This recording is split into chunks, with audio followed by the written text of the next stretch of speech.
What is going on, everybody? Welcome to the Awesemo.com NFL strategy show presented by Yahoo Daily Fantasy Sports.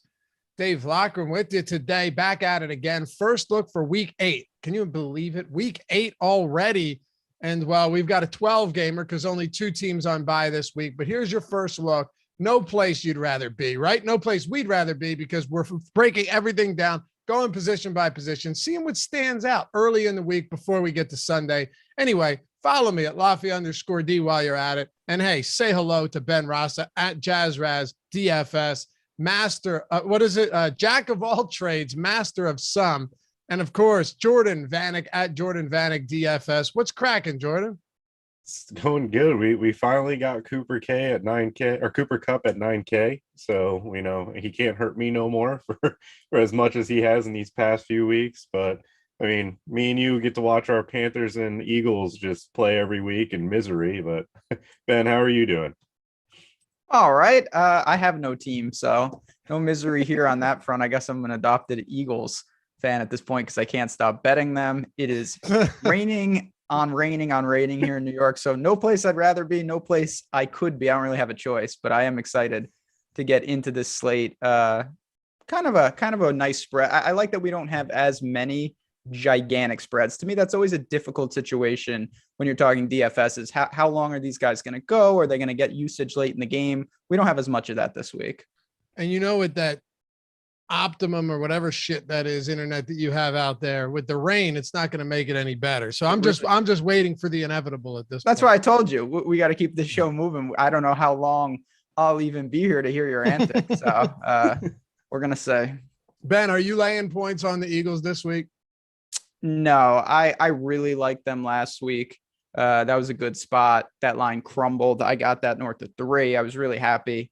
I needed to get it north of 30 apparently because it didn't really help. So this is a weird spot with Detroit. We're going to get into that. I think that could be a very sneaky game to target though. A lot of fantasy output for both of those teams at times.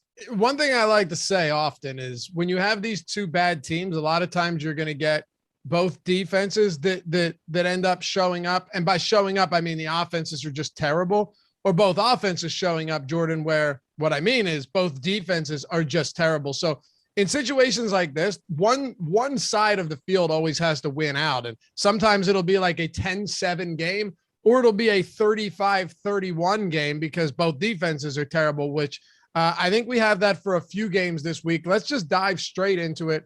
And well, happy to have you guys with us. First off, forgot to mention that at the top. Hit that thumbs up if you haven't done so yet. Only takes a second to do so, and it's greatly appreciated. I promise you, the effort it takes you to do so comes nothing to comparing to the gratitude that we have for when you do it. Hit that subscribe as well. Help us get up to 70,000 subscribers. And if you want, hit that join button down below. You don't have to, but if you want the custom emojis, the sweet badges, of course, all the shout outs that come along with it, and the priority access when it comes to questions and comments, well, hit that join and we'll see you and welcome you to the team. All right, Jordan, let's kick this off with quarterbacks out of the gate. Josh Allen and Matthew Stafford are the two guys up top that I'm personally looking at. Miami's terrible, just dreadful. And on the other side, Houston is equally bad. They managed 5 points last time out. They are 13.5-point home dogs. The Bills are 14-point home favorites against Miami. Are you willing to pay up for quarterback this week, or are we looking to the mid-range and maybe some value? Yeah, I mean, I'm looking to the mid-range and definitely some value this week because of the spreads of these games, and just I don't know how much Allen and Stafford are going to really need to do to get by these opponents. Obviously, this past weekend, we thought the same thing, but the Lions were pulling fake punts, onside kicks, and doing everything in the bag to go get the win. I think with these two quarterbacks, I lean Allen over Stafford, and it's because, I mean, if I'm stacking both of these quarterbacks, I'm getting Cup or Diggs, and Diggs and Allen is 16,200, while Stafford and Cup is 16,600. I'll save the 400 by going Josh Allen and Stephon Diggs this week. What about you, Ben? So it's always a little tricky when you're dealing with a quarterback in a spot like that. They're almost 2 touchdown favorites. But the good thing for me, and not that it's been immense, but we've seen the Bills just absolutely destroy teams. And Josh Allen, it's not like he get massive volume, but he's still a super focal point of the game. They don't gear him down as much. He's still been mobile. I mean, they beat the Texans 40-0, and he had 41 yards rushing in that game. They beat the Dolphins 35-0. He had 35 yards rushing in that game. It's not like they just say don't do anything. So I do think you still have opportunities there against this Miami team that's in just a world of hurt right now. Yeah, Jalen Hurts at the bottom of the 7s is very, very interesting. I think, though, when I'm looking at the top 2, I would go Allen over Stafford, but of course, both going to be in pretty positive game scripts when they're just dominating early. Ben, when you look at somebody like Jalen Hurts, right, going up against Detroit, 3.5-point road favorite, which might not, I mean, I don't even know. I don't think they should be 3.5-point favorites against Detroit at this rate. I really don't. He has been so bad from like a football standpoint, right? He's 29th in passer rating. He has, I mean, I could give you, he has God, there's so many bad numbers here that it's just, I can't find them all. But ultimately, we all understand that Jalen Hurts, from an actual winning game standpoint, has not been good. 61% completion rating. These are not good numbers. But I'll tell you what, if I was allowed to play the second half games on DraftKings in Pennsylvania and Jalen Hurts was in all of them, I don't think there would be a single game that I wouldn't just immediately plug Jalen Hurts in, because this guy is inevitable in garbage time. He's unstoppable in garbage time, but you have to suffer through the first 2.5 quarters of every single game. I don't know what we'll get against Detroit, but like you said, maybe this ends up being a sneaky spot. What are you doing with Hurts right now? I mean, I do like him. Ironically, though, I almost worry a little bit about what if the Eagles do play better and they are winning and he's more efficient? He's not turning the ball over. Those aren't necessarily good things for the fantasy side. You'd almost rather have him be against the Tampa Bays of the world and the Dallases of the world, because I think that's honestly in some opportunities where he's most prone to really explode. But when you talk about the rushing upside and Detroit, I do think that they have a very real shot to win the game, but their secondary is terrible. Hurts should have ample opportunities. The game's inside. It's a good spot. There's no doubting it. And when you have dual threat ability like him, seemingly any game script bails him out, because the guy does produce at a ridiculous garbage time level. Are you getting the Jalen Hurts this week, Jordan? Yeah, I'll have some exposure to Hurts. I'm just interested to see what Burrow and Hurts ownership come at, because of Burrow just playing the Jets, the game he's coming off of, how great Jamar Chase has been. I lean Hurts over Burrow just because of Hurts' rushing upside. But if Burrow comes in at a lower ownership, I think I'll just be pivoting to him over Hurts. It just depends on who is getting more popularity for me. I'm okay with that as well. I mean, look, I think you have a lot of good options up top. If Josh Allen's insane price point keeps his ownership a little bit suppressed, we'll have ownership over at awesemo.com later tonight, of course, the first run of that. That could change things. Matthew Stafford against Houston. Could this be a Darrell Henderson game? Sure, it wasn't last week, and that was devastating, but it certainly could be this week. Jalen Hurts, and then, yeah, like you mentioned, Joe Burrow right in that same price tier. I think he's perfectly reasonable as well. One thing I've noticed, though, Jordan, just giving myself that kind of cursory look at the slate to kick off the week, there is not much once you get down below them. I mean, you've got Winston against the pass funnel Tampa defense, but I can't say I'm confident there. I'm never confident in Matt Ryan at this point or Carson Wentz. I mean, yeah, you have a few guys that might have good games. Ryan Tannehill has still yet to produce a huge game on the season. I don't feel great about any guys below that 7K range. I personally love the spot for Teddy Bridgewater if Jerry Jeudy is able to come back, because the 10 days of rest going up against his football team defense, Washington has given up at least 24 DraftKings points to 6 out of the 7 quarterbacks they've played. The only quarterback that didn't get there was actually Justin Herbert in week 1. Bridgewater with 10 days of rest, I'm interested to see what his practice, like how much he practices and stuff. But if Jerry Jeudy comes back, you can get some cheap stacks because he's only 4,900 as a receiver. And then, I mean, the only other quarterback I even remotely consider is 4,900 Tyrod for his, if he comes back and is full practicing and the hamstrings back, because of the little rushing upside you get with him. Ben, I looked at Teddy as well, and I guess there was just this mental block that told me this team looks awful right now.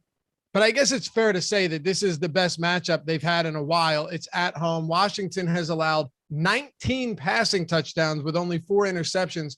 And like Jordan said, maybe Jeudy in his return bolsters this receiving core, and you have Sutton, Fant, Jeudy, and you start to look a lot better as an offense.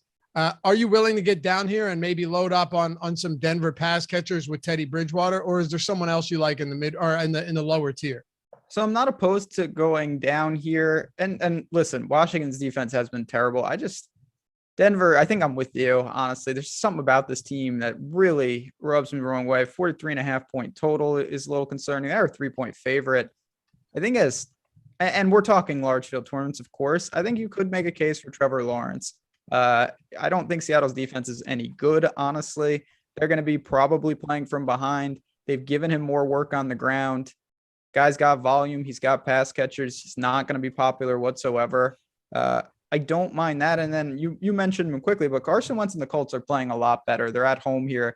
Tennessee is playing clearly much better too, but we've seen time and time again Tennessee get into these back and forth games. Wentz has been really, really good. I know he made some mistakes in the Hurricane, but I kind of throw that game against San Francisco out. So I think this is a week you could pay down. What, you don't like Wentz?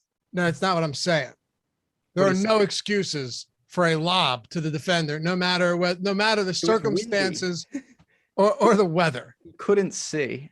He almost had multiple really, really bad. Like, that wasn't his worst pass of the game. There was a couple other ones that hit guys square. It wasn't his worst interception inside the 10 this year either. Do you remember that shovel pass to that we talked about this. If it didn't go into the defender's hands, it would have gone into his offensive lineman's back. Yeah, that was the Rams where he sprained both ankles. On the same play. Again, that's a game very competitive. The Colts are a 1-point dog at home, 49-point total. Tennessee's defense, I think that was more product that the Chiefs have a laundry list of issues, not that the Tennessee defense is suddenly some elite unit. I don't even disagree that Wentz has been good, and it's good. I want him to be good. I want him to play well. They still have a chance to win the division. We can still get that first round pick in Philly, but he has become kind of a meme at this point, right? Like there are so many things that happen with Carson Wentz: double sprained ankles, shovel passes, pitches to the defenders in the side to fight. Like he has become a meme, but he has been pretty good too. So I get it. You know, real quick, I don't think it's a huge deal, but I like to target guys like that because the perception of them isn't the reality. It's like, oh, Carson Wentz, he's making these ridiculously bad plays. He's terrible. And then he's actually not, though. Like, I know we joke about it. He's had a really good year. He makes some stupid plays. Those don't matter, though, from a DFS standpoint. You're so right. When you look at the totality of him, he is firmly in play sub 6K. It's crazy too, Jordan. He has listen to his long completions this season. 24 against Seattle, whatever, 42, 36, 41, 76, 52, 57. He has multiple touchdown passes in 4 straight and 5 of 7. He really hasn't been bad. Does he have the ceiling? That's the tough part. Like you'd go to Pittman for sure as a stacking pair. I don't know if because Paris Campbell, I don't know if Hilton will be back. That's when it gets a little bit more difficult, but he hasn't been. What, Ben? I'm sorry. Just how does Carson Wentz only have 1 interception on the year? Wait, no, that can't be right. I distinctly remember multiple interceptions. Wait, I thought he threw 2 interceptions inside his. Wait, what? I guess it says somehow one Wentz, of them was dropped. It says Wentz wasn't credited with an interception when he shovel passed the ball directly into Alshir's arms in the second quarter, instead recording his 3rd fumble. That's right. Somebody Okay. tweeted me that. Someone tweeted me that it was a fumble instead. Yes, that they changed it to a fumble. So what you're saying is he had multiple fumbles in that game. instead. Apparently so. Right. Jordan, thoughts on Carson Wentz? I'm telling you, he's a meme. No, he's a funny. I mean, he's just a funny option this week. But like, as bad as this guy's been, Sam Darnold for 100 cheaper, or just going 200 more to get Matt Ryan is probably where I lean, because we're playing the Falcons this week. Or Panthers are playing the Falcons this week. Matt Ryan has actually started to get better as the season going on. It seems like he's becoming more efficient with the Arthur Smith offense. He still hasn't really gotten it with Ridley, but Kyle Pitts has emerged as someone he can go to and he trusts more. I think they make for an interesting pairing option. It's just going to be about sticking to the news with the Panthers defense, because ever since Shaq Thompson's been hurt, the Panthers can't stop the run. So Cordero Patterson is in play, especially with Mike Davis getting a little banged up. Let's talk a little bit about the running backs. Of course, before we do, Yahoo Daily Fantasy Sports, you know what it is. It's really the best way to get access to Awesemo. I actually had a buddy, or one of my good friends, brother-in-laws, was telling me that he loves betting. He loves fantasy football. He's like, I'm trying my hand in the DFS world today. And I said, all right, good luck to you. Good luck. And he's like, I'm going to go over to FanDuel. And I said, listen, man, if you're going to start, first of all, Yahoo is softer than any of these other sites. I don't think that's even in question. And if you use the link in the description to our YouTube videos, if you're new, or if you use the link that Tyler Zander's about to drop in the chat right now, shout out to Tyler Zander, you'll get a free month of Awesemo Plus Platinum, $90 value, every single sport on the site: football, baseball, basketball, hockey, MMA, PGA, NASCAR, esports, you name it.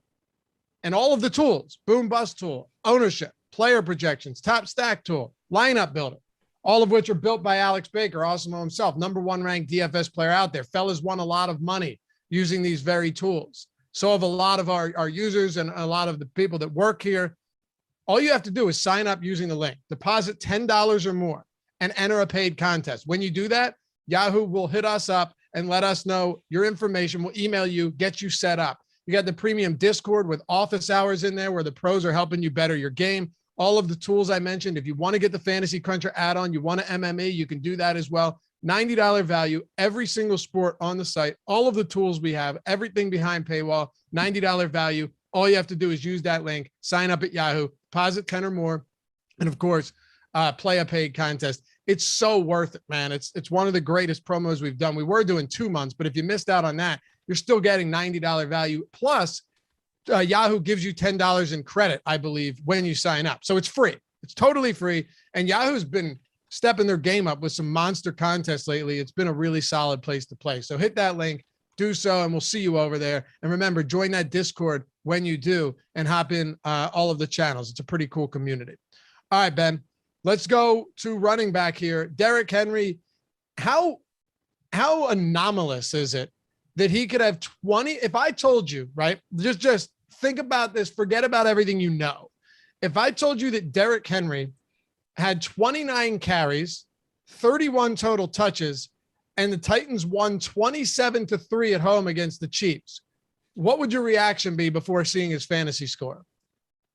And I assume you're also telling me that he threw a touchdown. So he's and then up to 50 points. Right. And then he threw a touchdown. It's just mad. Yeah. I mean, listen, that is why sometimes we talk about this. Touchdowns can be very variant, even in good game scripts. Derrick Henry just wasn't able to capitalize because the volume was clearly there. And now I'm very interested because it seemed like it plateaued a little bit. He had just been so good and everyone was talking about him. Will that be the same narrative around this week where he's not far and away the most expensive player? You've got Kamara coming off an island game where, shocking, the genius that is Sean Payton realized that if you throw him the ball, it's a lot easier to get him in space. I love that receptions prop last night. Super easy cash. 10 for 128 through the air. I don't know why they need to give him 20 plus carries, but they're clearly starting to realize that Kamara is Kamara. I mean, this isn't rocket science. So I don't know if Derrick Henry is going to be nearly as popular this week. Man, Alvin Kamara had 21 touches at halftime. Seahawks had 18. Yeah, so that's ridiculous. There's so many ways to look at this game. It was nuts. And I said this like tongue in cheek, Jordan. I tweeted this last night. I think it was at midway through the third quarter. That if the Saints had if the only plays they ran were targeting Kamara in the passing game, granted, we saw like midway through the third quarter, the Seahawks finally figured out a way to make it a little bit more difficult on him. But through the first half, if all they did was target Kamara, that's it. Those are the only plays they ran. They probably would have been up 21-7 going into halftime. Like, that's how dominant he is as a pass catcher.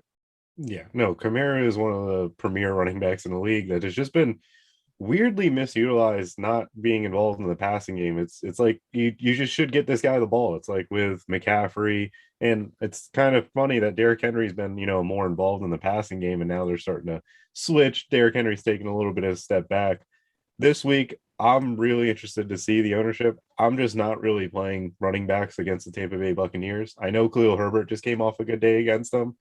But I still I'm not buying into it. And I'm interested to see Derrick Henry's ownership, as Ben was alluding to, because we talk about the TD variance. The last time he played the Colts, he had 31 touches and 145 yards, but could not find the end zone. So if he comes in sub 15%, I think it's a Derrick Henry week for me.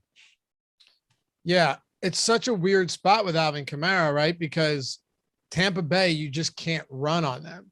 But if the formula here, this is my concern. You look at Tampa last week, the Saints have a much better offensive line than the Bears. They're much better at protecting the quarterback. So that was my biggest concern last week. It's like, all right, they might be a pass funnel defense, but is Justin Fields even going to be able to get the ball out? And he looked awful, okay, despite the play calling. I think Sean Payton, and Ben's right. Like, I'm not sure what he's been doing through the first however many weeks of the season, but I still think Sean Payton is one of the better play callers in the league. And I think they'll figure this out. But I do love Derrick Henry this week too. And quite frankly, I think in this specific matchup where Alvin Kamara is going to have to do most of it through the air, these guys are really, really close. Ownership's going to play a big role for me here. So I can't wait to see what it looks like once we get a drop tonight, because that's going to make a pretty big difference. And just one more thing. Huge Beat says, Laffy's going to be great at Thanksgiving. Can you pass the turkey? Sure. But if you sign up at Yahoo, listen, I'm not a solicitor. I would never just come straight out. I'm legitimately trying to do him a favor. I even told him, I was like, listen, man, you asked me, I'm telling you, that's all.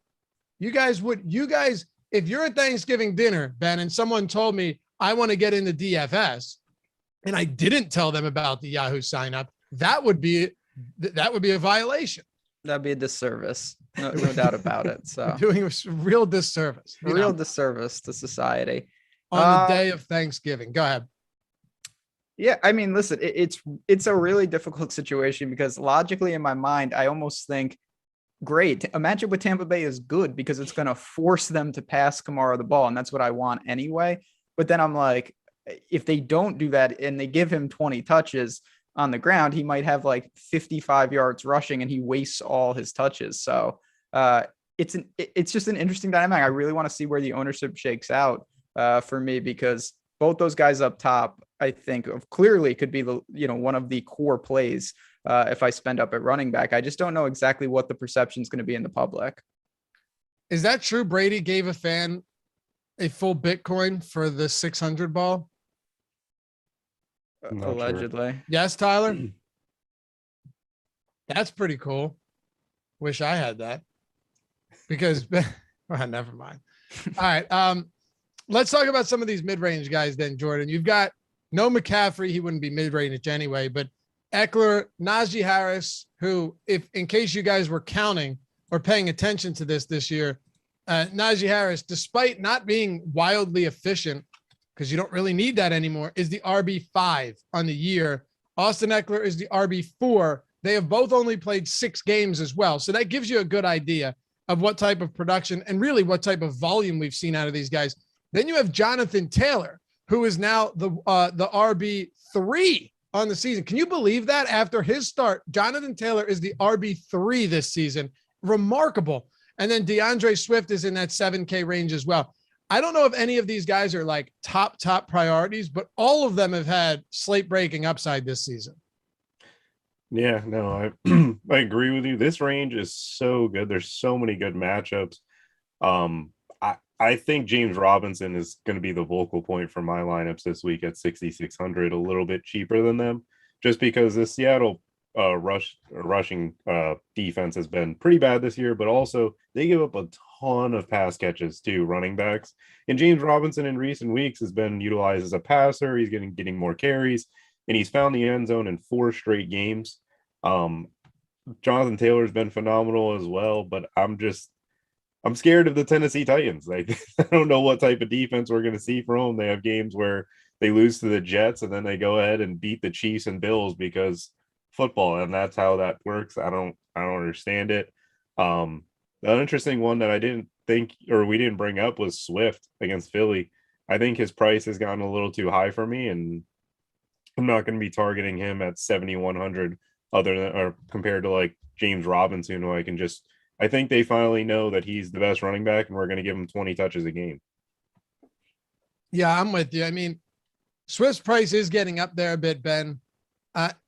Here's my one thought, right? Like, what does DeAndre Swift look like in a legitimately neutral game script? I mean, does he see 25 looks?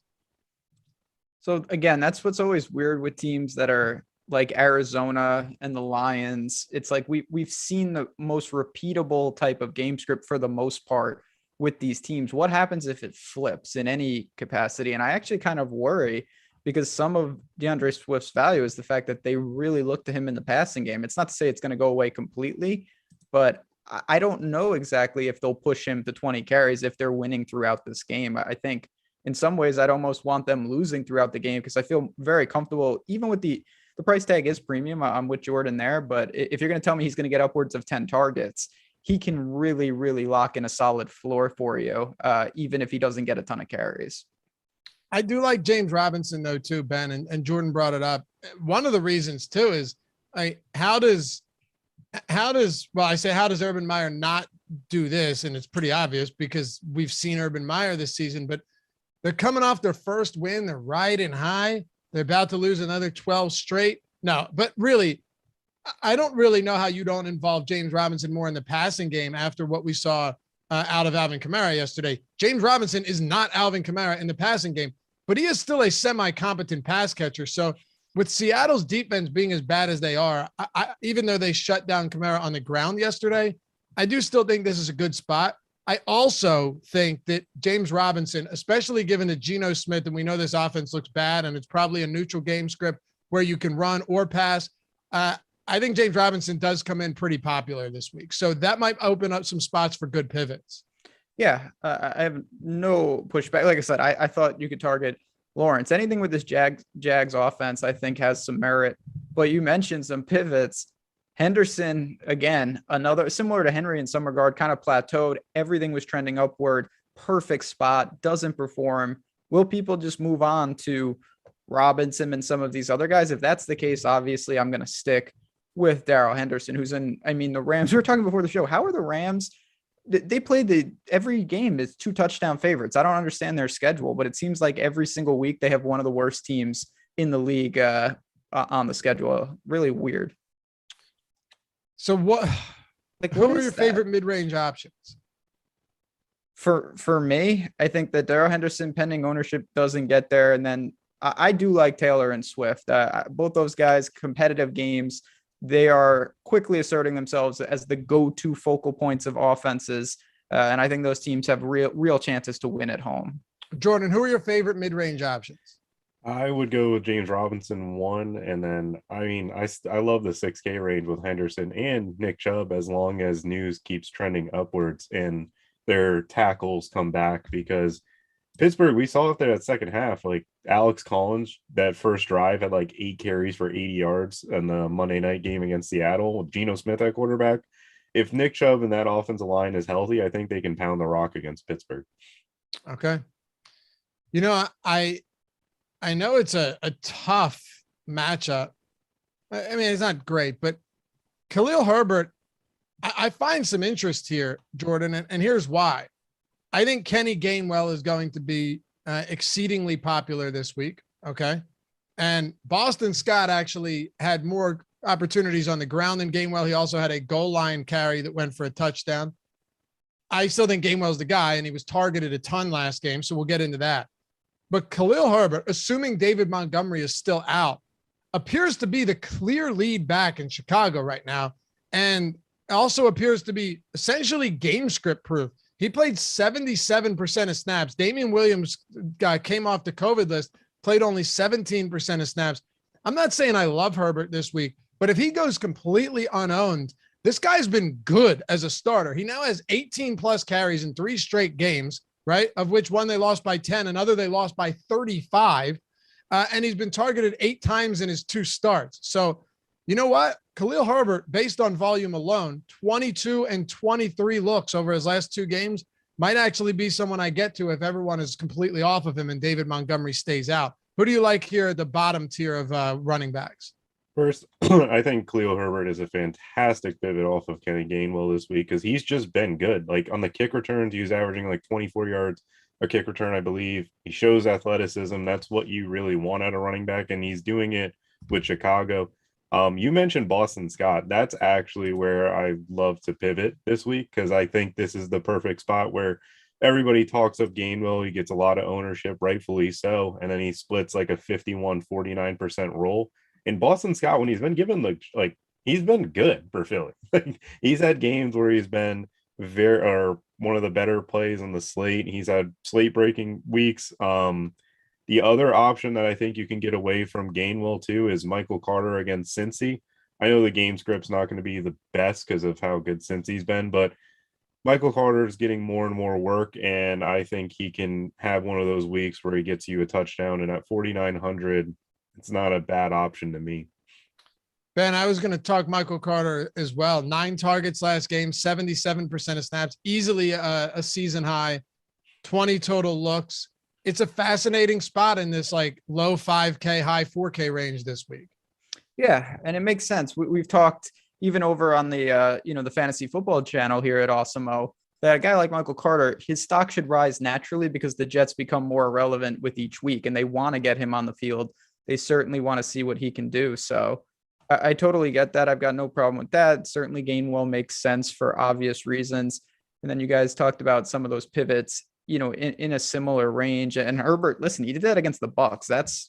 I never in a million years thought that he would have success on the ground against Tampa's front, since nobody does. I do want to quickly go up a little more to where we were, though. I just want to throw out quickly that Damian Harris, against the worst run defense, what I think is in the league, they geared down. If Stevenson is inactive again, I don't think that volume is going to be an issue, and he's going to consolidate that backfield in New England. He was great last week.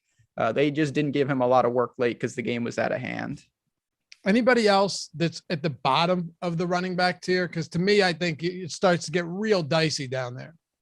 No, I think Jordan's that, Boston Scott is a kind of a leverage game theory play. I don't see myself messing around other than that. All right. Wide receivers. By the way, the Curry promo that we were running for 50% off the first week of Awesemo Plus Platinum expired yesterday, but we do have free NBA player rankings today, free NHL top stacks over at Awesemo. You don't need to be a subscriber. Just go over there, check it out. Someone said the other day, they're like, I used the free NBA boom bust tool for the day, won a ton of money, and now I'm a premium sub. That's the type of stuff I want to hear. That makes me happy to hear that people, even if you aren't a sub afterwards, but you use this free content and it helps you.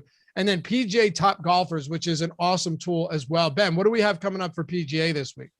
Yeah, so another, swing season event. But as I say every time, is it the Masters? No, but it's an opportunity to maybe get some of these under the radar players. And my favorite thing about all our tools is the time that it saves. With 5 sports going on, to dig through 150 golfers is very, very difficult. But this tool can quickly cut through a lot of that tape. It shows you some of the guys that are wildly inefficient, some of the guys that are wildly underrated. And that is one of my favorite things about it. So can't recommend the Top Golfers tool anymore. One of my favorites. Yep. Good stuff. And are you guys doing betting content on the odds channel for golf? So we're putting it mostly just within the strategy show and live before lock right now, but definitely over there with Odds Shopper, obviously growing quickly, our premium tool. The Awesemo Odds channel is going to have golf and every sport that we cover, college football, NBA, NFL right now already up and going. Awesome. And yeah, so check that out. Odds channel, fantasy football channel as well. Somebody asked earlier about a trade they made, and man, no, I would not have made that trade. It was Adams. Yeah. Why would you have? No. Devontae Adams, Michael Carter, and Rashad Bateman for T. Higgins, Najee Harris, and Jerry Jeudy. I mean, look, even if you want to consider Adams and Najee a wash, I'd still take Michael Carter over Higgins right now.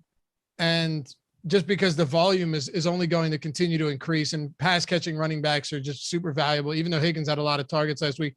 And Rashad Bateman and Jeudy might sound crazy, but that kind of feels like a wash to me. So yeah, probably wouldn't have done that. But anyway, head over to awesemo.com.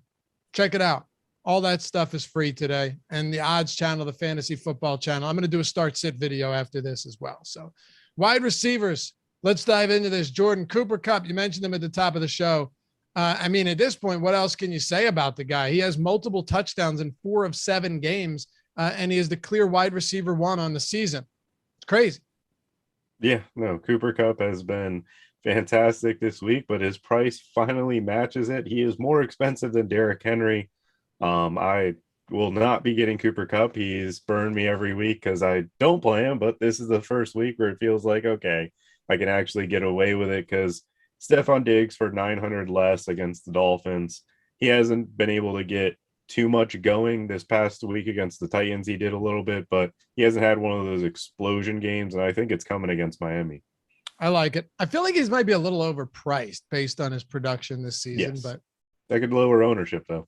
it's definitely going to pull his ownership down. There's no doubt about that. Ben, where are you at in the top tier here? We going back to your boy Jamar? I mean, he really is unbelievable. I will be betting his longest receptions prop. I will bet that until it loses, no matter what it is. They get listed at 98 yards. I'm going over.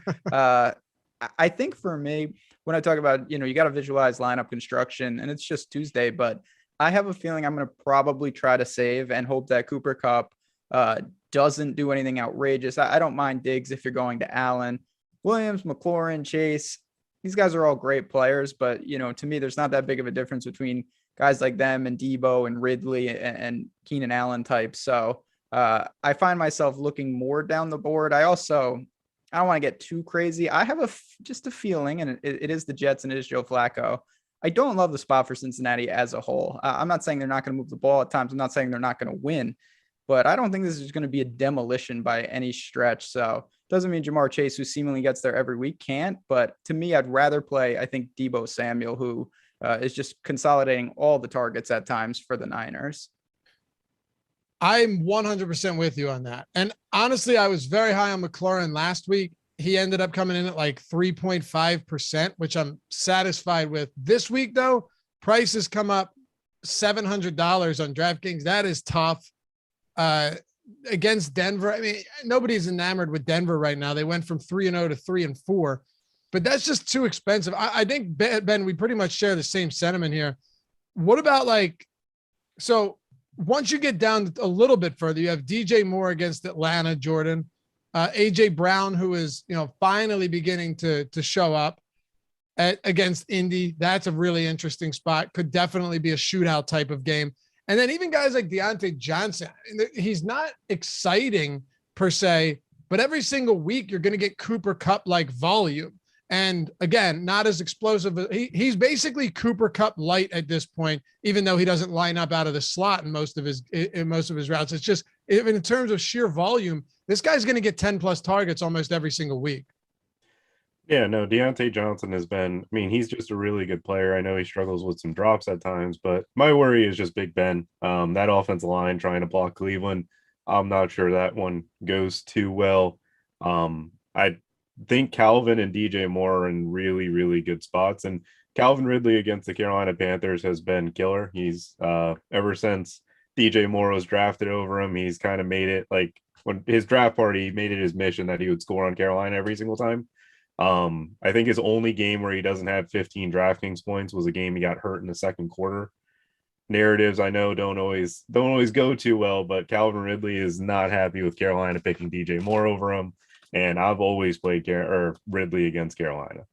You think he's still heated about that all these years later? It's just one of those things that I think he can hold that type of grudge because he looked at it as he was the number one player coming out of high school for receiver, went to Bama, national championships, and then a kid from Maryland got picked over him and gets a few $1 million more because of it. I don't think he was too happy about it. Ben, can we look towards a Keenan Allen this week? Another guy who's, been underwhelming, but not awful. I mean, he's not killing you most weeks, but he hasn't been good either. He has, he's still seeing about 10 targets per game. And then you have Cortland Sutton. I know Jerry Jeudy's returning, but Sutton is leading the league in deep ball attempts. Now they face a Washington team that has been just gutted by opposing pass catchers. They've allowed, like I said, 19 passing touchdowns on the season. That last time I checked is not good. They've already allowed 5 pass plays of over 40 yards, 25 pass plays of 20 plus yards. They've been just crushed through and through. So I do think this mid 6K range is kind of interesting. I'll even throw, as gross as it's been, Robert Woods into the mix against Houston. Yeah, I mean, anyone in the Stafford-led offense, I totally get. But Sutton, great matchup. I like Ridley. Keenan Allen, it's tough. There's a couple situations like this with teams. Mike Williams right now has just emerged. He's taken a ton. He's got 6 touchdowns. Keenan Allen has 1. That seems a little out of whack. I do think that'll regress in a pretty good way. And I think that going against New England, there will be opportunities there. So I think if I had to choose one, it would actually be Ridley. I just really think Atlanta could get into a back and forth type of game there. And then even as we work down, we still have plenty of guys, including Michael Pittman, who Chad already mentioned, that I think is in a really, really good spot.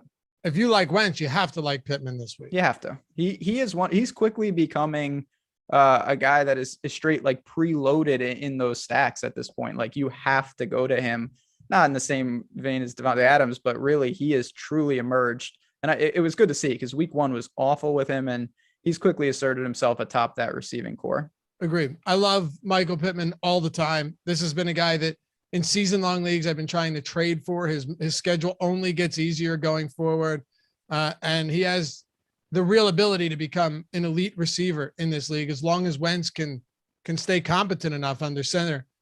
Jordan, are there any other mid-range, or we can talk some value options as well? I think there's some good value on this slate for sure. I mean, a lot of value. Yeah, I think Devontae Smith against Detroit is a good one. Detroit's been awful against the deep ball. Or Devontae Smith gets some deep targets, and he's utilized pretty well. The only worry is it becomes a defensive pass interference game, and those don't get you fantasy points with Hurts. But yeah, no, the cheaper options this week are phenomenal. And I mean, as I've said, Teddy Bridgewater was one of the guys. If Jerry Jeudy returns, I will have a lot of exposure to Jerry Jeudy against Washington, who I assume will be popular. But for me, I'll just eat the chalk there.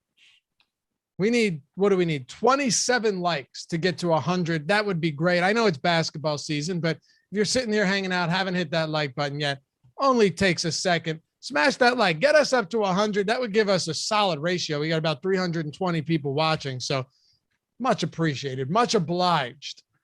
Ben, down at the bottom, I'll just rattle off a couple players here. Jalen Waddle, not exciting, but Tua is throwing a ton, and I don't see how they're not going to throw a ton this week. I wouldn't be shocked if Jalen Waddle has like 10 for 70 and a touchdown. And if that's the case, you don't need a ton of yardage. They're going to have to throw 40 and 45 passing attempts from Tua in back-to-back games. What's the spread on this? It's got to be 15, right? 14? Yeah. Yeah. It's sitting around 14 at most places. Yeah. You already mentioned Pittman. I think Emmanuel Sanders against Miami at 5,400 is fine. Devontae Smith is going as bad as Hurts has been. Devontae Smith is still getting peppered. He's going to have that big game. Like it has to happen eventually. So I think there's a lot there. There's no doubt. I mean, this is where we get into you either have a team that's not in the best situation or you have secondary players like Emmanuel Sanders, guys that are attached. They're not Diggs, but they're still part of what are really good situations. So I don't mind that. Jeudy, definitely one to keep an eye on. Jacoby Myers is there at 51. I don't hate that play. I mean, he's still seemingly looking for that elusive touchdown, but if they fall behind in a game like that, when you get down though, there's not as much. Again, there's like Russell Gage returned and he looked good, but you're competing with Ridley and Pitts as well as the backs. You've got Rager and Watkins down there. I think that's probably a little too thin. Van Jefferson type. So it gets pretty bad pretty quickly. Jordan, Robbie Anderson over the last 4 games, prepare yourself. He's 7th in targets. He has a 25% target share and 35% of his team's air yards, which you'll see here. Air yards can be just bullshit. He is the wide receiver 56 over that span and 78th in receiving yards. He is 7th in targets and 78th in receiving yards. I mean, that is blasphemous at this point. But now you've got him against Atlanta. Again, 7th in targets. Are you going to Robbie Anderson this week if everyone is completely off of him? If everybody's completely off, I'll have some exposure in like a mini stack with Calvin, but I don't know how many targets you said, but I assume he has equally as many drops as targets because that's what it feels like every time the ball hits his hand. He has 38 targets and a 23.5% drop rate since week 4. Yeah. So Robbie is not like, I'm just going to play Chenault. He hasn't been too good either, but I feel like Visca has been just misutilized compared to Robbie just being an inept receiver this year. This range is just funny because 100 cheaper, you could get Odell. Like we're having a lot of names down here rather than actual good players. I'm not going to be getting Robbie Anderson, I don't think, unless he comes in really, really unowned, because I feel like I would rather just play Rieger or Quez for 600 less and against the team and just hope that he catches one instead of getting pass interfered. Like hope Hurts actually puts it on the money for him. Ben, any other cheap options down here that stand out to you in any way, like Chenault or Van Jefferson? Anybody cheap? No, I mean, again, I think this is where you're kind of attaching names to stacks if you want to change it up. Like I think if you go to Matt Ryan and you want to be really creative, maybe you do put in Russell Gage with either Pitts or Ridley or something like that.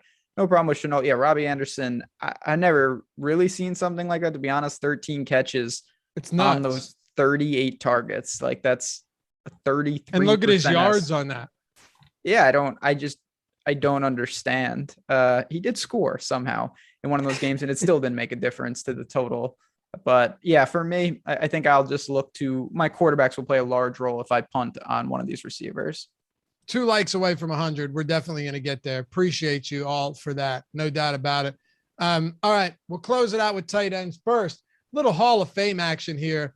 And when you've got Awesemo avatars just crushing, you got to shout them out. It's just the way it goes. And if you want to be a part of this, if you want to get up here when you have that big win, go to awesemo.com/avatar, follow the steps, use the avatar, whether it's on Yahoo, DraftKings, FanDuel, wherever it is. If you finish top 3 in a field of 5,000 or more, right? That's all you got to do. That's it, right? Simple. Tweet us at Awesemo HOF, at Awesemo Hall of Fame. Include all of us in there as well, because we enjoy seeing these wins. And not only will you win a free month of Awesemo Plus Platinum, and this could be on like a quarter entry, a nickel, doesn't matter what it is. As long as you're top 3 in a field of 5,000 or more, and you're not chopping more than 3 ways, you'll get the free month of Awesemo Plus Platinum, and you'll get the shout out right up here on the Hall of Fame. It's a beautiful thing to see. Jordan Lockhart last night. Can't believe this actually happened. Never thought I'd see the day. Y'all are amazing, and I appreciate each and every one of you. Well, thank you, Jordan. Thank you so much. Just had a baby girl on October. Congrats, brother. And this couldn't be a better month. $138,000. Huge, huge victory for Jordan on the showdown slate. That is fantastic. Then you've got Brandon J. Baker. Nice little $1,271 win. Second in the NBA High Five. Big stuff there. Rocking the avatar. Daddy Dak 95 with a $2,600 win with Carson Wentz, Ben, at the MVP spot. So you got to feel good about that. Stat correction. Got me good last night, but still a good night. Shout out Awesemo. And I don't know who Sandy Alex G is, but I guess he helped Adam Ballagurian. But congrats, man. 14, 17, about $20,000 victory there. That's awesome. And then last one, we've got what is that? OSS squad 1370. One more. Sorry. LV $1,000 from 30. So congrats to everyone. Go to awesemo.com/avatar. Download that. Tweet your wins at Awesemo HOF. Win a free month of Awesemo Plus. And again, congrats to all you guys with the big wins this week. Some really huge wins. All right, Ben, tight ends. What do we got up top with Kyle Pitts? Are we going back to the well here? Because he has looked pretty good recently after a slow start to his rookie campaign. Yeah, it's happening. I think we're starting to ask the question, if Travis Kelce or George Kittle was this price, like what would we be doing? Would we be just all over it? Obviously, I think the answer to that is yes. Is Kyle Pitts going to be in the Travis Kelce range going forward? It also might feel like the answer to that is yes. So feels a little chasey, obviously, but this guy is, I mean, it's funny. All the expectations, everyone, he starts slow, and now look, it's kind of what everyone expected. He's really unbelievable. You're not dropping that much. I mean, you're taking 1,300 difference between him and Gesicki, 900 between him and Hawkinson. I think I'd rather find the money if I could and just go to Pitts. I feel the same way right now.